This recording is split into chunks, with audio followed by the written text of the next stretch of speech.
எந்த மாதிரி ஒரு மாநாடா அமைஞ்சிருக்கு? முதல்ல நான் ஒண்ணு சொல்லி விரும்புறேன். விழுப்புரம் மாவட்டம் கண்டமங்கலம் பக்கத்துல சின்னபாசந்தரம்னு ஒரு கிராமம். நான் தேமுதிக திராவிட கழகத்துல இருக்கிறேன். மாற்று கட்சி தான். மதுரை மாநாடு முத நடத்தினாரு கேப்டன்.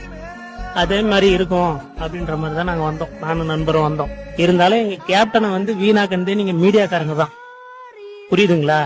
அதே மாதிரி இவருக்கு என்ன தொல்லை கொடுக்க போறீங்கன்னு தெரியல. சிரிக்காதீங்க. எங்க கேப்டன் மாதிரி ஒரு நல்லவரை இழந்துட்டோம். புரியுதுங்களா? நான் ஒரு உள்ளுணர்வோட சொல்றேன். புரியுதுங்களா? மன அழுத்தத்துல இருந்து இப்பதான் கொஞ்சம் கொஞ்சமா வரும்.